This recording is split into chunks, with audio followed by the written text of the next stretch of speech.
What's up, man? It's Vaughn here. These are the 5 crucial steps you need to go from skinny to jacked. This is the exact step-by-step diet and training protocol I've used to add over 20 kilos of lean weight to my frame naturally, and this is the same protocol I use to help my clients bulk up and shred down too. First off, why should you listen to me? I used to wear 2 pairs of football socks underneath my pants on nights out, to try and make it look like my calves were a little bit wider. I used to staple the sleeves of my short sleeve shirts down to make it look like my arms were bulging out. I know what it's like to be a very skinny guy and to want more than anything else to be able to gain weight and to be able to gain muscle.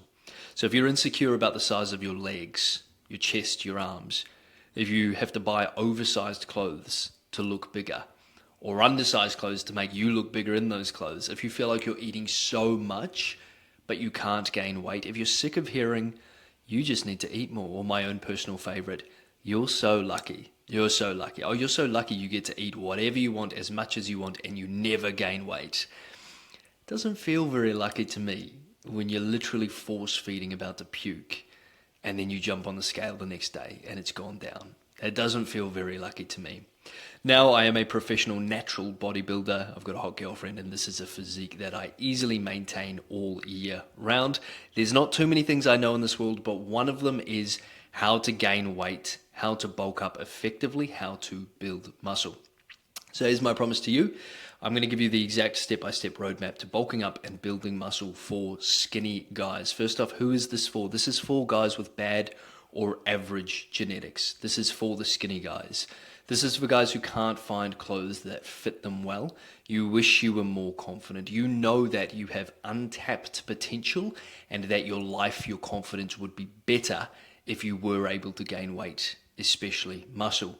And if you are ready to do the work, because it does require work to get where you want to go. This is not for the chads. This is not for the guys with elite genetics who build muscle very easily.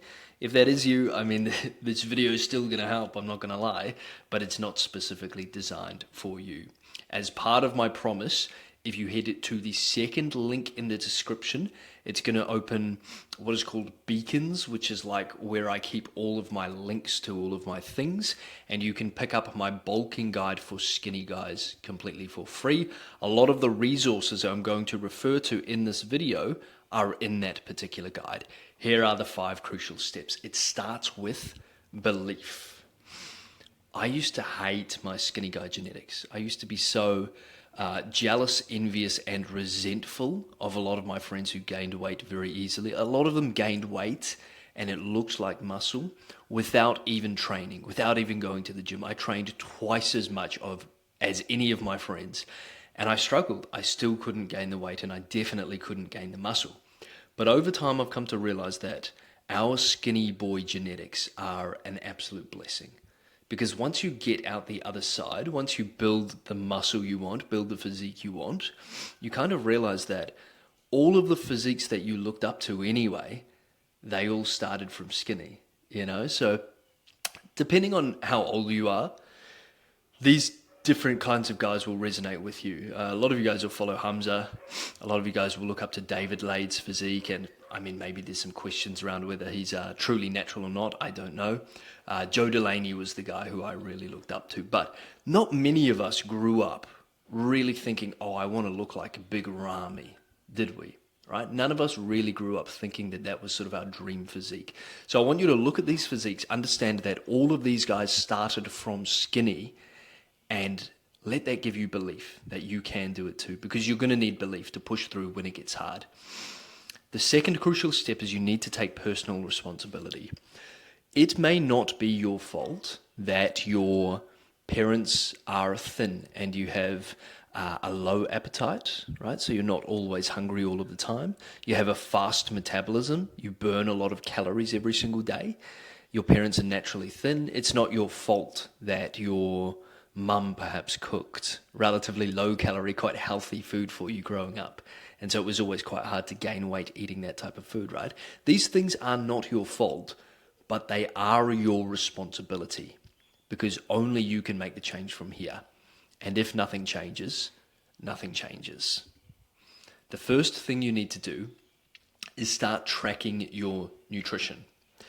If you've ever found yourself asking, what are the best foods for muscle growth? What are the best foods for building muscle?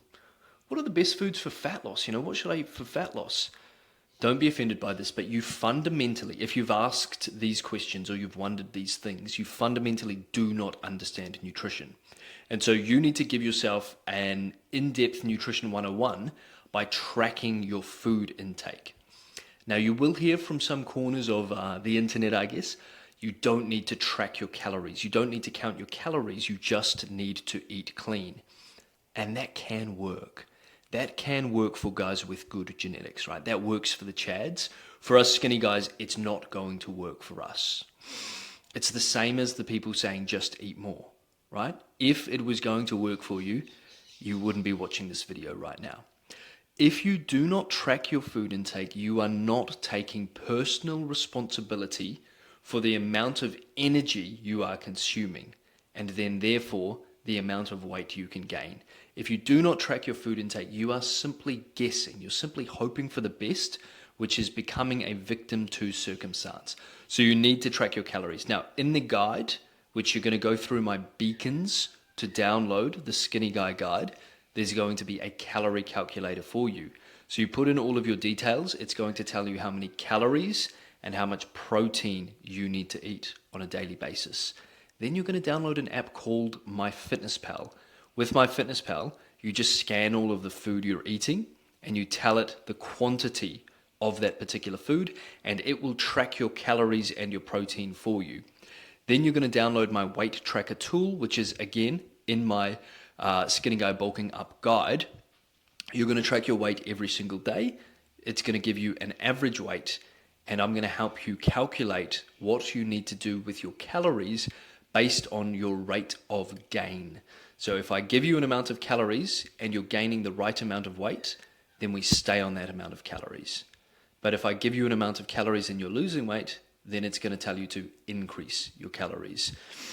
Now, you might be wondering, should I track calories or should I track all three macros? So I won't get too far into this, but if, let's say you had a slice of bread, right? You cut it open and you had a microscope and you zoomed in. What you're going to see is a whole lot of little molecules.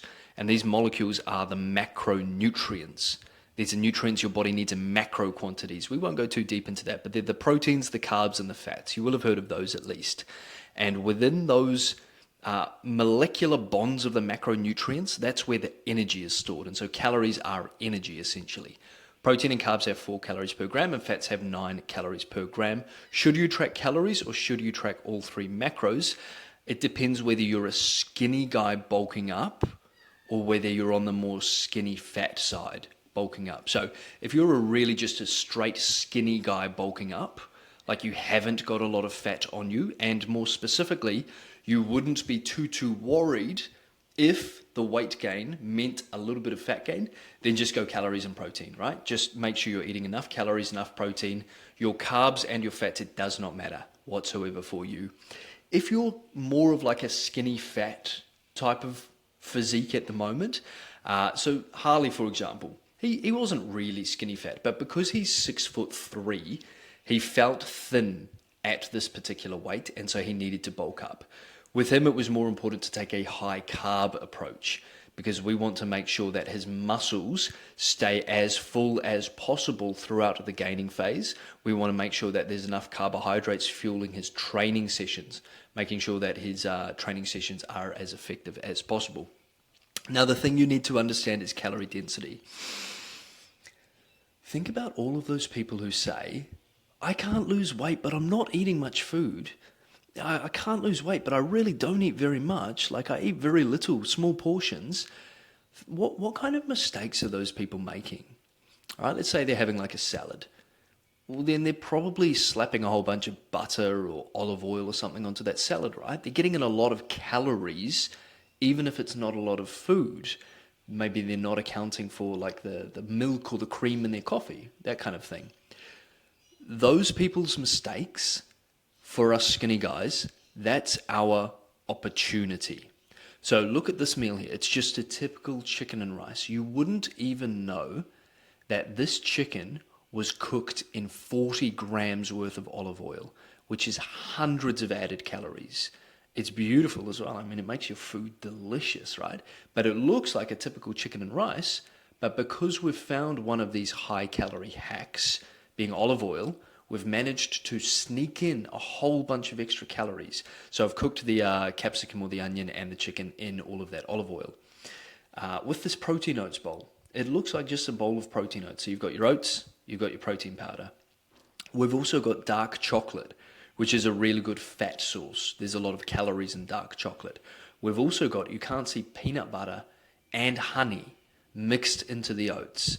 We've also got banana on top. So we're having here multiple carbs, right? We've got the oats, we've got the honey, we've got the banana. We're having multiple fats. We've got the nut butter, we've got the dark chocolate. And for protein, we've got the protein powder as well. So we need to be finding ways to sneak these calories in. And tracking your calories is the best thing to teach you how to do this. This is directly out of the guide, right? So if you're struggling to gain weight, if you're really a hard gainer like me, don't bother managing your carbs and fats. You just track your calories and protein, because what's going to happen if you try and track proteins, carbs, fats, and get everything right is it's going to be too hard and you're just going to end up throwing it away. But if you only track your calories and your protein, then even if you get to the end of the day and your macros look all out of whack, you can always just have like a 1,500 calorie thick shake if you need to make sure you get your calories in for the day. When it comes to your protein, you don't actually want your protein to get too high, because if your protein's too high, then you're going to be too full and you're not going to be able to eat enough calories to gain weight. We want to eat more fatty foods like olive oil, nut butters, avocados, right? These are really easy foods to get in lots of calories. But the caveat is, do just make sure you get carbs in before you work out. Skinny guys can never skip breakfast. How many times have you woken up, slept in, had like an energy drink, and then didn't eat any food until like 3 o'clock? I know you've got low appetite. You can't be doing that anymore. We need to be using as many liquid calories as we can. So like I talked about the thick shake before, you can also do fruit juice is a really good option for getting carbs and calories in very easily in liquid form. We want foods that are easy to chew and easy to swallow. So we want to opt for mince ahead of steak, as an example. Eat at the same time each day. I have alarms on my phone to remind myself. This makes sure I don't ever miss a meal. Plan tomorrow today. This just means that you meal prep your food in advance and you know exactly what you're going to eat tomorrow, so you never get to tomorrow and find, shit, it's 3 p.m. and I haven't eaten yet. Have high calorie snacks with you available, right? Dried fruit, nuts, so that if you do get stuck without a meal, you've at least got some high calorie snacks. And the reason bodybuilders eat rice is because it digests so easily. So if you have a massive bowl of chicken and rice, you'll be hungry again in a couple of hours. Focus on calorie density. It's not about eating more food, it's about eating more calories.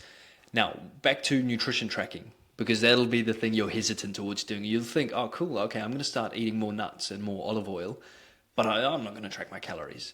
Tracking your calories, even just for like 1 to 2 weeks, it will teach you more about nutrition in the real world than an entire nutrition degree. For me, for example, I used to think that I was eating so much. I was eating so much food. And one time I tracked my nutrition across an entire week, and I had a couple of days where I didn't eat until 2 p.m. And I found that on average, I was consuming 2,100 calories, which was a massive calorie deficit for me across the week, even though a few of those days in the week, I was eating lots and lots of food, and I really felt like I was force feeding. The goal for you is not to track your calories forever. So I personally still track my calories because I'm working towards my next bodybuilding show and because I coach this on a daily basis. It would be pretty incongruent for me to ask my clients to track their calories and me not do it, right? But the goal is not to have all clients track their calories forever. The goal is just to track your calories long enough to develop this intuition. And eventually, you're not going to need it. Eventually, you can look at a meal and know, that's 900 calories with 70 grams of protein, for example. You can look at it and you can just know, I've got that ability now. You can absolutely develop that ability too. After that, life is good. Life is really good, man. Life can be so good once you've built that level of muscle, and then you have a relatively fast metabolism also because of that. So you never have to worry about getting too fat, putting on too much weight. And it's just such a good place to be. From there, you can just track your body weight just to make sure it's nudging in the direction that you want. Because that's the reason we track calories anyway, is to push your body weight in the right direction. So by now, you should know what your bulking starting calories and macros are. You get that from my calorie calculator, which is through the Beacons link, which is the second link in the description of this video. You should know how to track your food using MyFitnessPal, because I've got a guide for you in there. And you should know whether you are tracking calories and protein or all three macros. Let's have a reflection time. What mistakes have you been making? For me, for example, I used to be so protein obsessed. I was so obsessed with making sure every meal was super high protein. I was probably having 3 protein shakes a day, eating meat, eating eggs. I was eating so much protein that I was so full, so satiated that I wasn't eating enough calories. And then I'm wondering, why am I not gaining muscle? I'm eating all of this protein, and it's because I'm not gaining weight, because I wasn't eating enough calories. I didn't want to track my calories, right? I also constantly flitted between bulking versus main gaining. Oh, maybe I'll just main gain for a little while. Doesn't work. Now I know what my calories and my protein are. I eat high carb for full muscles and good performance. Look how full these muscles are in this photo, right? This is just from going high carb. Plus building, you've got to have the muscle to show.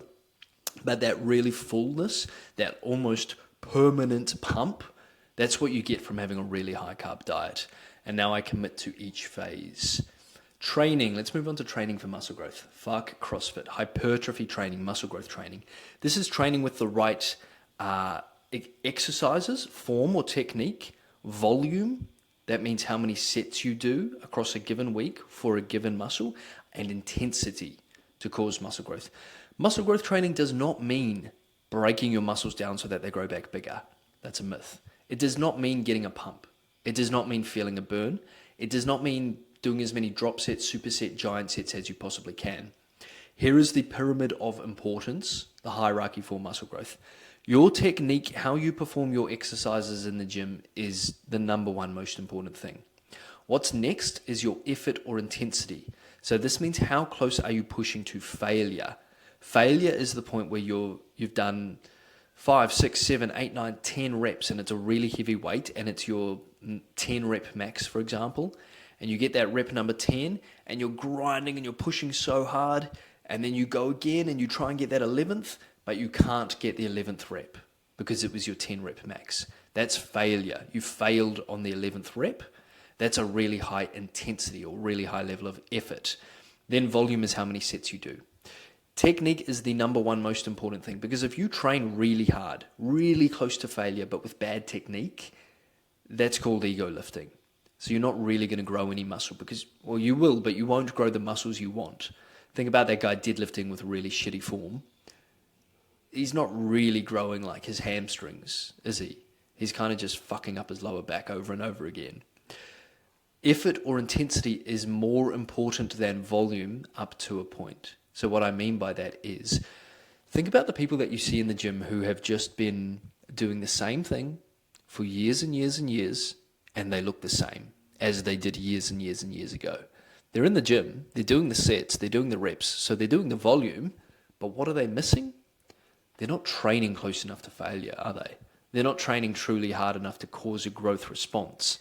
And so that's why effort or intensity is more important than volume. For skinny guys, this is really important. When it comes to selecting the exercises you use, stability is critical. So here's an example. When you are doing a bent over barbell row, what is the reason that you had to stop the set? Can you say for sure that it is because your upper back muscles failed?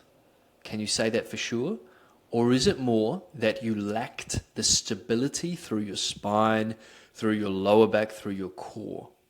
What about when you do a chest supported dumbbell row and you're doing rep 12, 13, 14 and you're pulling on that weight and you just can't quite get your shoulder blades all the way back, and so then you drop the weight?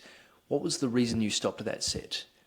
Sounds to me like it was because you couldn't get your shoulder blades back. So your upper back or middle back muscles were completely fatigued, right? They were the reason you had to stop the set. That's the difference with stability. Now, you do not necessarily need to only do the most stable exercises possible, but what I want you to focus on is thinking which muscle is the limiting factor. So for me, for example, incline dumbbell press is less stable than incline Smith machine press. But I know a lot of people love incline dumbbell press, me included. When I fail a set on incline dumbbell press, I'm relatively confident it's because of my chest, and it's not because of a lack of stability from flailing my arms around. But for me, when I do barbell squats, I'll go as hard as I possibly can, rack the weight, then I ask myself, what was the reason that I had to stop that set?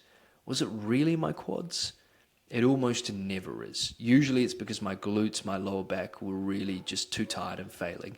So the incline dumbbell press is probably a good enough exercise for me for my upper chest, whereas the barbell squat is not a good enough exercise for me for my quads, because my quads are not the limiting factor in that set. Everyone will be different. As a skinny guy though, listen to me, do not take advice from bigger guys on this. Do not take their advice, because as skinny guys, we have less internal stability. We're smaller. We don't have it. That's why we need more external stability. So think about the hack squat. You've got these extra points of contact. You've got the shoulders. You've got the upper back. You've got the lower back. You've got most of the entire back is up against that pad there. You've got so many more points of stability.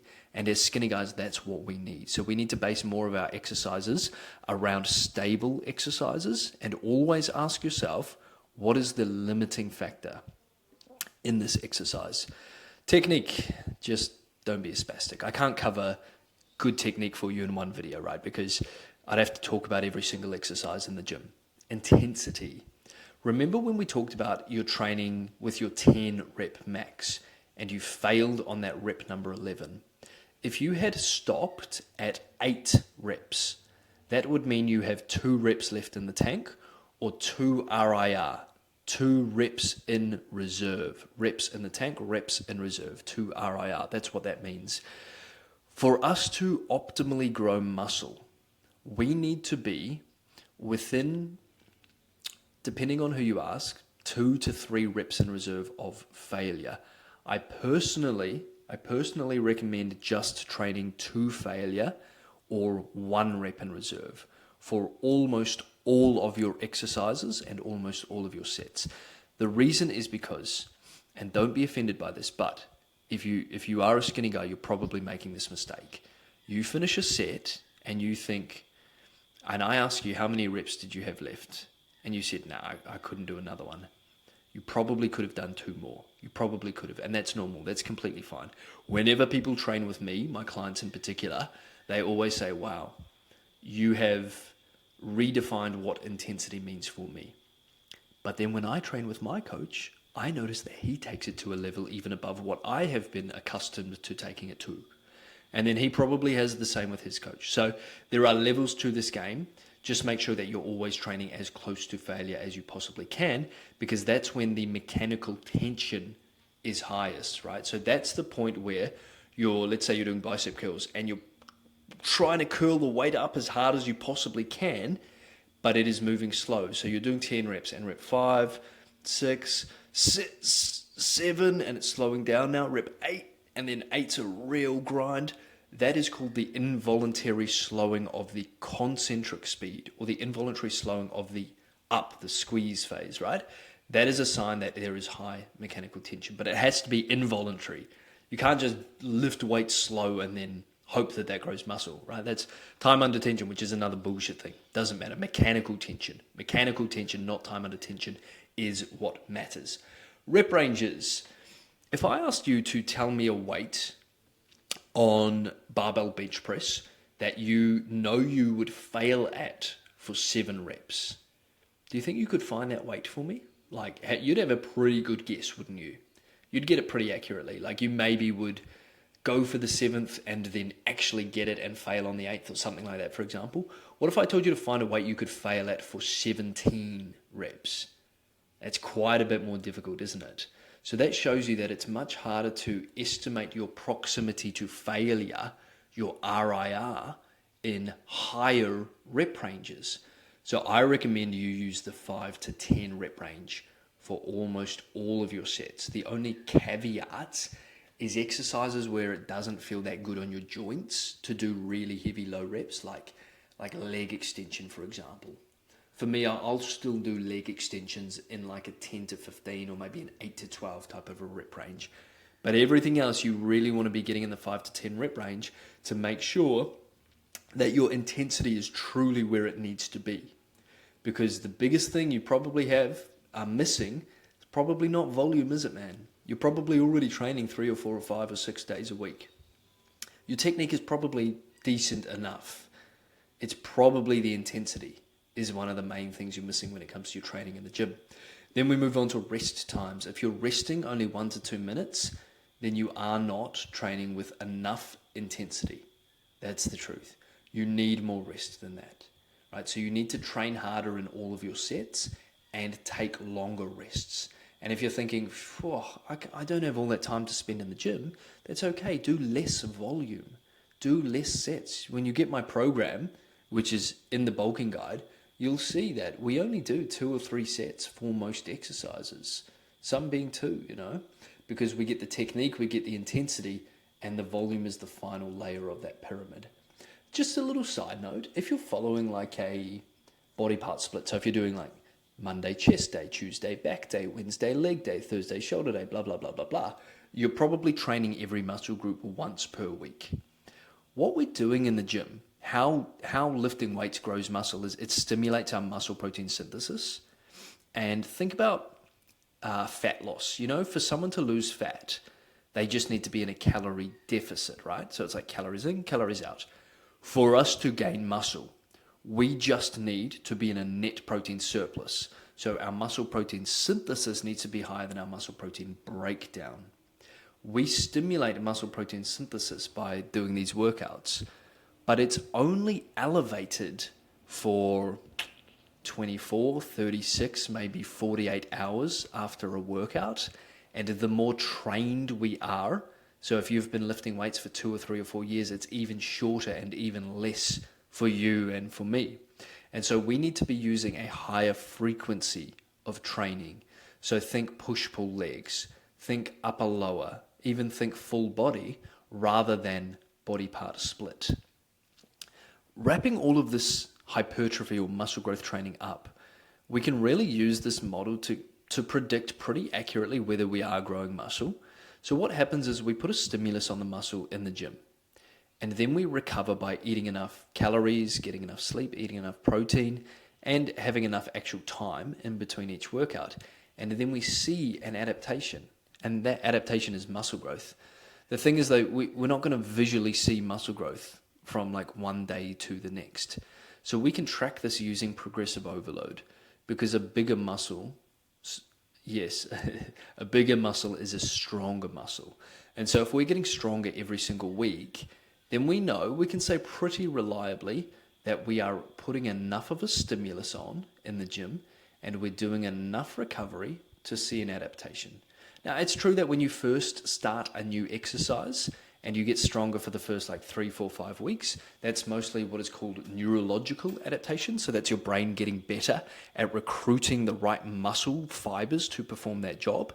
But after that point, if you're 10, 12, 13, 14, 15 weeks into the same exercise and you're still getting a little bit stronger every week, it's a very good sign you're gaining muscle. And if you're not, it's a good sign that there's something we could potentially look at. If you're a skinny guy and you're already training 3, 4, 5 days a week, it's probably not the stimulus. The thing you need to look at is probably the recovery, and it's probably the calories. Let's be honest, you're probably not eating enough calories to grow. So let's do a little bit of a reflection time. What mistakes have you been making? For me, I was so obsessed with barbell bench, barbell squats. I thought they looked cool, and so I just wanted to get so strong at them. And it was good. So for me, I've got short arms, and so I was always pretty good at barbell bench. And because I had short arms, it was always a relatively stable exercise for me because I could get comfortably the bar down to my chest and then press up very easily. So that was a great exercise for muscle growth for me, even though it wasn't the most stable exercise possible, just because I have short arms. But I have very lanky legs, long legs. And so barbell squats were never a good leg exercise for me. And I had the best leg growth when I started using the best exercises or tools for the job, when I started doing hack squats and Smith machine squats, for example. So think about the mistakes you've been making. You now should be training close to failure with perfect form every set. You should be tracking every set of every workout. You should be progressively overloading every single week. Now, things may not be your fault because a lot of the models I've taught you in this video may be relatively new to you. You may have never heard of the stimulus recovery adaptation model, for example.